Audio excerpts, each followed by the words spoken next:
وَإِنْ أَدْرِي لَعَلَّهُ فِتْنَةٌ لَكُمْ وَمَتَاعٌ إِلَىٰ حِينٍ، اور میں نہیں جانتا، ہو سکتا ہے اللہ کچھ اور مہلت دے دے تمہیں، اور کچھ اور آزمائش جو ہے اس کے لیے تمہارے لیے کوئی اور مہلت عطا فرما دے، ہو سکتا ہے۔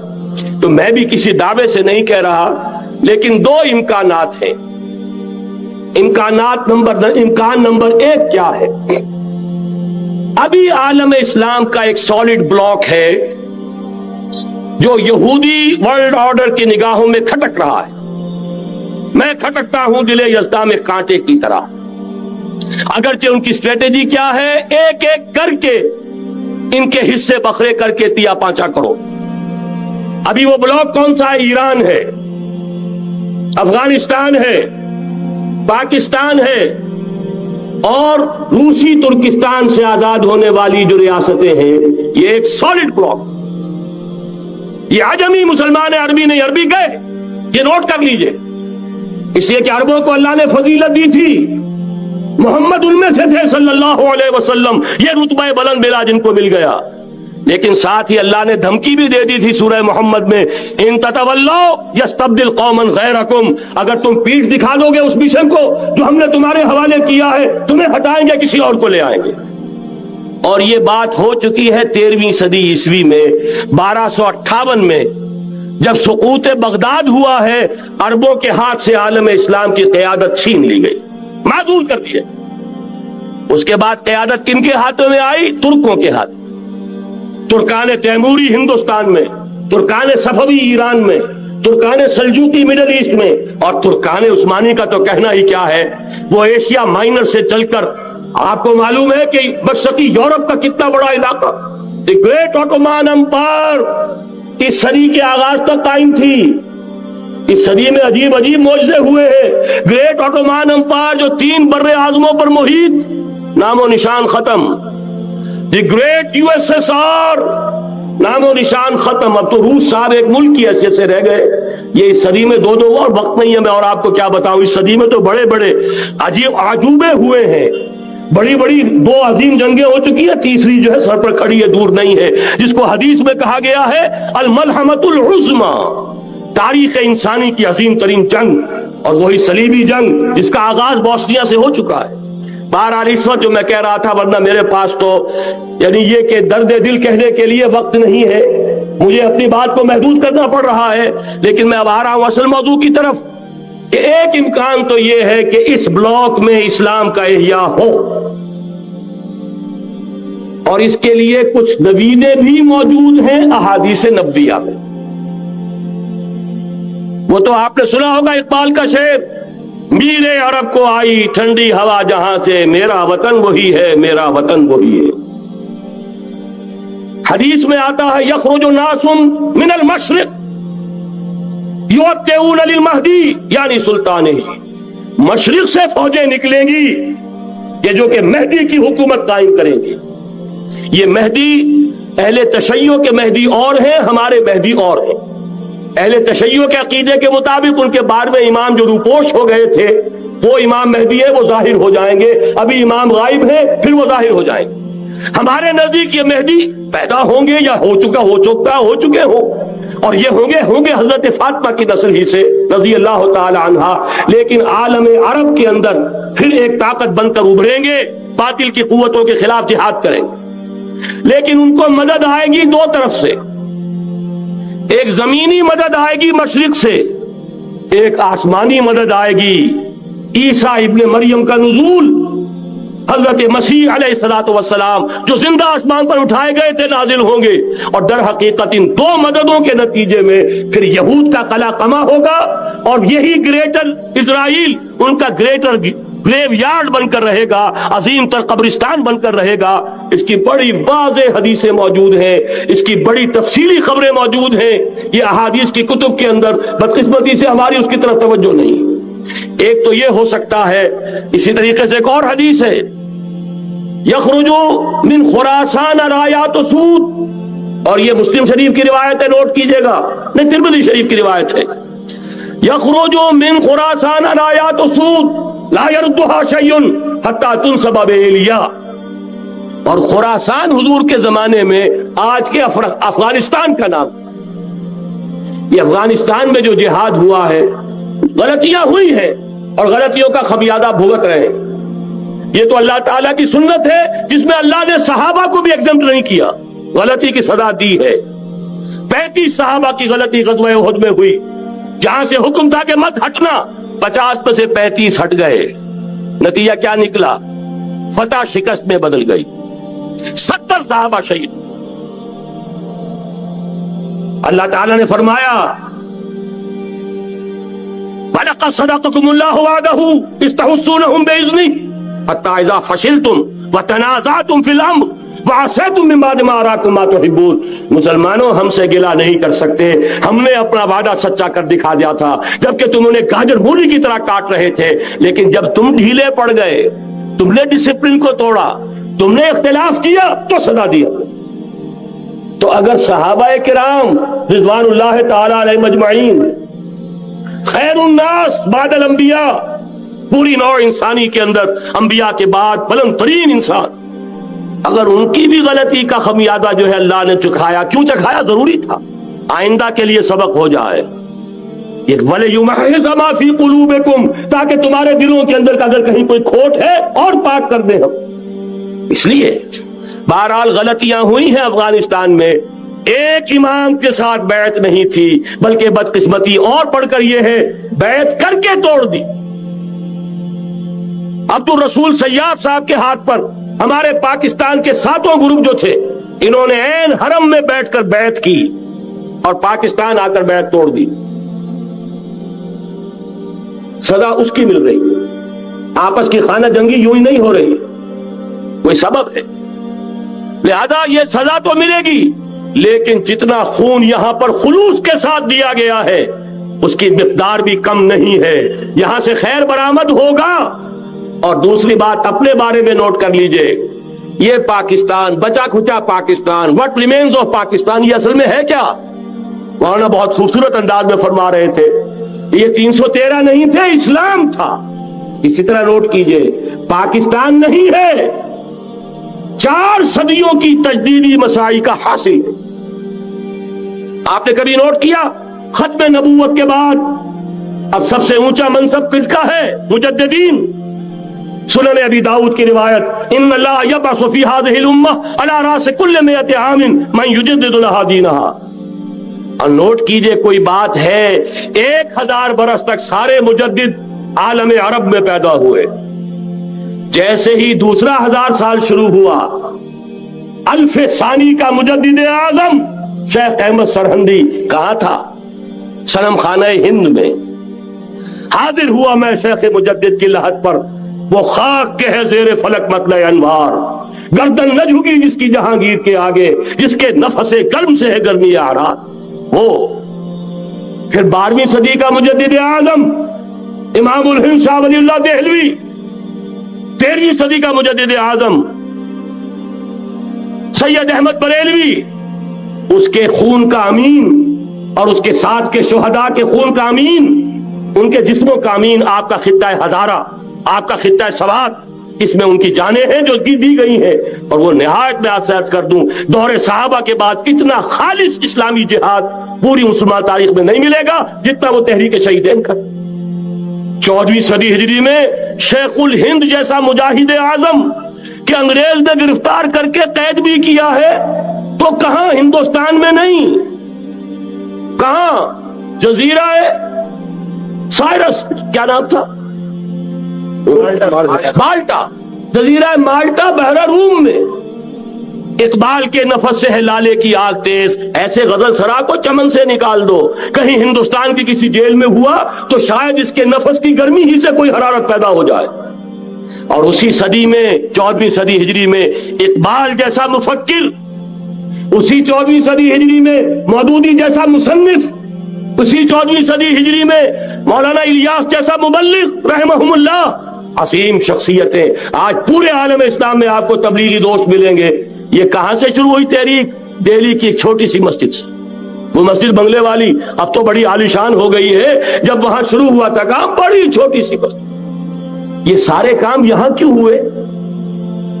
پورا عالم اسلام آزاد ہوا، کہیں نعرہ اسلام کا نہیں لگا، کہیں عرب قومیت پر، کہیں کسی اور عصبیت پر تحریکیں چلی ہیں، صرف تحریک پاکستان تھی کہ پاکستان کا مطلب کیا؟ لا الہ الا اللہ۔ وہی سبب ہے کہ یہاں قرارداد مقاصد پاس ہوئی، حاکمیت اللہ کی ہے، کہ اکبر نام لیتا ہے خدا کا اس زمانے میں۔ یہ سارا ماضی سامنے رکھیے اور حضور کی دی ہوئی پیشن گوئیوں کا مستقبل سامنے رکھیے، ان دونوں سے ثابت ہوتا ہے اس خطۂ ارضی سے کچھ ہونا ہے۔ اگرچہ بھٹکے ہوئے ہیں لیکن کبھی بھولی ہوئی منزل بھی یاد آتی ہے راہی کو، اور بھٹکے ہوئے آہو کو پھر سوئے حرم لے چل۔ اس کی ضرورت ہے مسلمان کو، پھر اس کا مقصد یاد دلایا جائے۔ پاکستان اس لیے نہیں بنایا گیا تھا کہ ہمارے ہاں ٹاٹے اور برلے نہیں تھے تو ہمارے پاس اس کے بھی باپ وجود میں آ جائیں، اس لیے تو نہیں بنایا گیا تھا۔ پاکستان اس لیے نہیں بنایا گیا تھا کہ جاگیرداروں کی جاگیرداریاں محفوظ ہو جائیں، پاکستان اس لیے تو نہیں بنایا گیا تھا۔ اور یہ کہ نمازیں اور مسجدیں تعمیر ہو جائیں، مسجدیں تو امریکہ میں تعمیر ہو رہی ہیں عالی شان سے عالی شان، اس لیے پاکستان نہیں بنا تھا۔ آج بھی مسلمان، میں معذرت سے عرض کر رہا ہوں مولانا سے، آج بھی بھارتی مسلمان کی ایوریج نمازی ہونے کے اعتبار سے پاکستانی مسلمان سے کہیں بہتر۔ آج بھی برقع نظر آ جائے گا تو ہندوستان میں نظر آ جائے گا۔ میں نے اپنی آنکھوں سے دیکھا چند سال پہلے، جب مکہ مسجد حیدرآباد دکن میں 3 دن مسلسل میری تقریریں ہوئی ہیں، 10,000 مرد اور 5,000 خواتین، اور ان میں سے کوئی بغیر برقعے کے نہیں تھی۔ ایک سیلاب نظر آ رہا تھا برقعوں کا کہ جب جلسہ ختم ہوا ہے رات کے 12 بجے 3 دن تک متواتر۔ یہاں کہاں نظر آئے گا برقع آپ کو؟ یہاں تو جس کے بعد 2 پیسے ہو گئے اس نے سب سے پہلے برقع اتار کے پھینک دیا۔ معلوم اچھی طرح سمجھ لیجئے، یہ چیزیں تو وہاں زیادہ ہیں یہاں کی نسبت۔ اصل ضرورت تھی کہ یہاں اس نظام کو قائم کیا جائے، وہ نظام عدل اجتماعی، وہ جس میں حریت ہو، جس میں عام آدمی بھی خلیفہ وقت کو ٹوک سکے۔ یہ کرتا کیسے بن گیا؟ ایک خاتون بھی کھڑی ہو کر دامن پکڑ لے، عمر تمہیں کیا حق ہے کہ ہمارے مہر کے اوپر پابندی لگا رہے ہو؟ جبکہ اللہ نے نہیں لگائی۔ اللہ قرآن میں قنطارہ کا لفظ استعمال کر رہا ہے۔ ڈھیروں سونا دے دے کوئی شخص اپنی بیوی کو مہر کے اندر، طلاق دیتے وقت اس میں سے کچھ نہیں لے سکتا، آپ کون ہوتے ہمارے حق کے اوپر پابندی لگانے والے؟ اور عمر نے کہا، آج ایک بڑھیا نے وہ اب عمر کو دین سکھایا، آرڈیننس واپس۔ حضرت سعد بن ابی وقاص رضی اللہ تعالی عنہ جو فاتح ایران تھے، وہ گورنر ایسے ہی نہیں بن گئے تھے ریوڑیاں بٹی ہو اور گورنری مل گئی ہو، وہ تو خود فاتح تھے ایران کے، اس لیے گورنر تھے۔ صرف ایک پرچہ پہنچا ہے بارگاہ خلافت میں، حضرت عمر فاروق کے پاس انفارمیشن آئی، سعد نے اپنے گھر کے باہر ڈیوڑی بنا لی ہے اور ایک دربان کھڑا کر دیا ہے، حضرت بلال کو بھیجا ہے رقعہ دے کر، اور یہ حکم تھا کہ بلال پہلے تو جاتے ہی ڈیوڑی میں آگ لگا دینا، پھر یہ رقعہ دینا میرا۔ اور رقعے میں لکھا ہوا تھا، اے سعد، لوگوں کو ان کی ماں نے آزاد جانا تھا، تم نے انہیں اپنا غلام کب سے بنا لیا ہے؟ یہ دربان کھڑے کر دیا اپنے آگے۔ وہ حریت، وہ مساوات کہ جا رہا ہو خلیفہ وقت اور چارج لینے جا رہا ہے بیت المقدس کا، کوئی ذاتی علاج کے لیے نہیں جا رہا، سیر و سیاحت کے لیے نہیں جا رہا، چارج لینے کے لیے بالکل سرکاری وزٹ ہے، آفیشل وزٹ ہے، اسٹیٹ وزٹ ہے۔ اور حال کیا ہے؟ 700 میل کا فاصلہ طے کرنا اور ایک اونٹنی، کوئی انٹوریج نہیں، کوئی خدم و حشم نہیں، کوئی جمبو جٹ بھرے ہوئے نہیں، کچھ نہیں، ایک اونٹنی ایک خادم۔ اس ایک اونٹنی پر چونکہ راستے کا راشن بھی ہے لہذا 2 آدمی نہیں بیٹھ سکتے، ایک بیٹھ سکتا۔ ایک منزل خلیفہ وقت بیٹھا ہوا ہے اوپر اور خادم نکیل پکڑ کر چل رہا ہے، اگلی منزل خادم اوپر بیٹھا ہے اور خلیفہ وقت عمر بن الخطاب رضی اللہ تعالی عنہ، اور وہ آگے آگے نکیل پکڑ کر چل رہے۔ یہ نظام چاہیے آج نوع انسانی، اس کے انتظار میں، اس کی تلاش میں نوع انسانی نے کتنے تجربے کر لیے، کیسی چھلانگیں لگائی، ملوکیت ختم کی، آسمان سے گرا کھجور میں اٹکا، جمہوریت آئی نام نہاد، لیکن وہ سرمایہ دارانہ نظام بن کر آگے سے بڑھ کر لعنت بن گئی۔ پہلے جاگیردار مسلط تھا، اب سرمایہ دار اور کارخانے دار مسلط ہو گیا۔ اس سے نکلنے کے لیے زور لگایا، کمیونزم کی طرف گئے، چھلانگ لگائی، اب ایک پارٹی ڈکٹیٹر بن کر بیٹھ گئی۔ انسان رست از یک بنتا استاد در بندے دیگر، ایک چیز سے غلامی سے نجات پاتا ہے، دوسری میں پھنس جاتا ہے۔ اور کیوں؟ کہ وہ نظام عدل اجتماعی جو محمد عربی کو دے کر بھیجا گیا تھا، اس کے کسٹوڈین سوئے ہوئے، اس کے کسٹوڈین کو اندازہ ہی نہیں۔ یہ نسخہ تو ہمارے پاس تھا، ہمیں عمل کرنا تھا اور دنیا کے سامنے پیش کرنا تھا۔ پاکستان بنایا اس لیے گیا تھا کہ ہم اس کا ایک نمونہ دنیا کے سامنے پیش کریں گے۔ قائد اعظم نے فرمایا تھا کہ ہم یہ چاہتے ہیں کہ پاکستان کی صورت میں عہد حاضر میں اسلام کے اصول حریت و اخوت و مساوات کا ایک نمونہ قائم کر کے دکھائیں۔ کہاں ہے وہ؟ پھٹک گئے، سو گئے۔ بہرحال اب بھی وقت ہے، جب تک سانس تب تک آس۔ میرے عزیز نے تو ڈرایا ہے اور صحیح ڈرایا ہے۔ اللہ تعالیٰ نے 25 برس انتظار کیا تھا، پہلے عذاب کا کوڑا پھر مارا ہماری پیٹھ پر۔ وَلَنُذِيقَنَّهُم مِّنَ الْعَذَابِ الْأَدْنَىٰ دُونَ الْعَذَابِ الْأَكْبَرِ، بڑے عذاب سے پہلے چھوٹا عذاب کا مزہ چکھائیں گے۔ لَعَلَّهُمْ يَرْجِعُونَ، شاید کہ لوٹ آئیں۔ وہ ہم سے 1000 میل کے فاصلے پر ہوا تھا، اگرچہ 93,000 ہمارا قلیل جوان، جن میں غالباً 43,000 فوجی، اور یہ کہ تقریباً اتنی تعداد میں جو غیر فوجی تھے، وہ اس ہندو کے غلام بنے، قیدی بنے، جن پر 800 برس تک، کہیں 600 برس تک، کہیں 1000 برس تک حکومت کی۔ اتنی بڑی شکست کا کلنک کا ٹیکا ہماری پیٹھ پر پڑا۔ پہلے عذاب کا کوڑا آ گیا تھا، 25 برس ہو گئے تھے قمری حساب سے، نوٹ کر لیجئے۔ یہ نہ سمجھیے 24.25 برس ہوئے تھے، 24.25 برس قمری حساب سے 25 برس تھے۔ اور اب نوٹ کر لیجئے اگلے 25 برس کے پورے ہونے میں اگلے رمضان کی 27 تاریخ تک صرف مہلت ہے۔ نصف صدی پوری ہوا چاہتی، کوئی عجب نہیں اس عذاب الادنا سے بعد ہم جاگے نہیں، ہوش میں نہیں آئے۔ کوئی عجب نہیں کہ بڑے عذاب کا کوڑا ہماری پیٹھوں پر برس جائے، لیکن مجھے یہ یقین ہے، نوٹ کر لیجئے، اگر یہ دوسرا امکان ہو گیا، خدا نہ خواستہ اللہ کے عذاب کا کوڑا ہماری پیٹھ پر برسا، مجھے یقین ہے اللہ ہندوؤں کو مسلمان بننے کی توفیق دے گا، لیکن اسلام کا بول بالا اسی خطے سے ہو۔ تاریخ میں یہ ہو چکا ہے آیا فتنہ تاتار کے افسانے سے، پاسباں مل گئے کعبے کو صنم خانے سے۔ تاتاریوں کے ہاتھوں کروڑوں مسلمان قتل ہوئے، لیکن اسلام نے تاتاریوں کو فتح کر لیا، اور پھر اسلام کا مسلمانوں کا دوسرا دور عروج انہی تاتاریوں کی مختلف شاخوں کے تحت ہوا۔ وہ تاتاری ہی تو تھے، وہ سارے ہورس، ٹرکش ہورس، ترکان تیموری، ترکان سبوی، ترکان سلجوقی، ترکان عثمانی، وہی تو سٹاک تو وہی ہے آیا فتنہ تاتار کے افسانے سے، پاسباں مل گئے کعبے کو صنم خانے سے، اس لیے کہ حضور نے فرمایا مشرق سے ہوگا، جہاں سے فوجیں چلیں گی، تو کوئی عجب نہیں۔ بہرحال یہ 2 امکانات ہیں، لیکن اس کا فیصلہ تیرے ہاتھوں میں ہے، دل یا بدن، سیدھی سیدھی بات۔ اگر تو اب بھی ہم ٹھیک ہو جائیں، جاگ جائیں، ہوش میں آ جائیں، قوم یونس کی طرح توبہ کر لیں، تو بغیر عذاب کے کوڑے کے رحمت خداوندی ہم پر سایہ کرے گی۔ اگر ہم نہ جاگے تو وہ عذاب کا کوڑا آئے گا۔ یہ نہیں میں کہہ سکتا ان ادری قریب بعید ما توعدون، یہ میں نہیں کہہ سکتا، یقین کے ساتھ جانتا ہوں کہ آئے گا، لیکن یہ کہ اس کے بعد بھی یہیں سے بول بالا ہوگا۔ اگر ہمارے ذریعے نہیں تو ان کے ذریعے سے، جو ہمیں شکست دے کر پھر اسلام قبول کر لیں۔ لیکن کیوں نہ پہلے ہی راستے پر چلنے کی کوشش کریں۔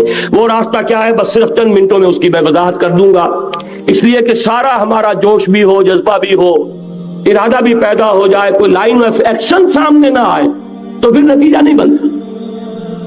پہلی بات میں مولانا سے معذرت کے ساتھ عرض کروں گا، مولانا نے فرمایا تھا کہ یہاں ایمان بہت ہے، نمازی اکثریت میں ہے، مجھے ادب کے ساتھ اختلاف، ایمان نہیں ہے، یا قرآن جھوٹا ہے یا ہم میں ایمان نہیں۔ قرآن کہتا ہے انتم الاعلون ان کنتم مومنین، اگر تم مومن ہوگے تم ہی سربلند رہو گے، ہم تو سربلند نہیں ہیں، تو کیا کہیں گے قرآن جھوٹا؟ ایمان نہیں ہے، ہمیں موروثی عقائد مل گئے ہیں اپنے والدین سے، ہم by birth, accident of birth مسلمان ہو گئے ہیں، ہم نے اسلام کی کوئی قیمت نہیں دی ہے، اسلام کو کوئی تکلیف جھیل کر اپنے لیے اختیار نہیں کیا ہے۔ پہلا مرحلہ ہے یا ایھا الذین آمنوا آمنوا باللہ ورسولہ والکتاب الذی نزل علی رسولہ، اے ایمان والو ایمان لاؤ۔ ایک درجے میں تو ایمان والے ہو، کہ اقرار باللسان کر رہے ہو، آمنت باللہ کما ہوا باسمائہ و صفاتہ وقبلت جمیع احکامہ، اقرار باللسان و تصدیق بالقلب، آمنت باللہ و ملائکتہ و کتبہ و رسلہ والقدر خیرہ و شرہ من اللہ تعالی والبعث بعد الموت۔ لیکن یہ اقرار باللسان ہے، کبھی ذرا دلوں میں جھانکو، تصدیق بالقلب ہے۔ تصدیق بالقلب ہو جائے تو زندگی کا نقشہ بدل جائے، سوچ بدل جائے، ترجیحات بدل جائیں۔ آج زندگی سب سے عزیز ہے، پھر شہادت کی موت اس سے کہیں زیادہ عزیز ہو۔ نشان مرد مومن باتوں گویم جو مر گائے تبسم بر لبے اوس۔ تو پہلا مرحلہ ہے ایمان کی تجدید، ایمان کو تازہ کرو، ایمان کو تازہ کرو، اور اس کے لیے منبع اور سرچشمہ قرآن حکیم۔ هو الذی ينزل على عبده آیات بینات لیخرجکم من الظلمات الی النور۔ قرآن سے ہی لوگوں کو بلاؤ، تلاوت آیات کے ذریعے سے لوگوں کو کھینچو۔ یہ میگنیٹ ہے جو سلیم الفطرت لوگوں کو کھینچ لے گا۔ پھر اسی کے ذریعے سے تزکیہ کرو، یا ایھا الناس قد جاءتکم موعظۃ من ربکم وشفاء لما فی الصدور۔ تمہارے سینوں کے اندر جو روگ ہیں ان کا علاج بھی یہی قرآن۔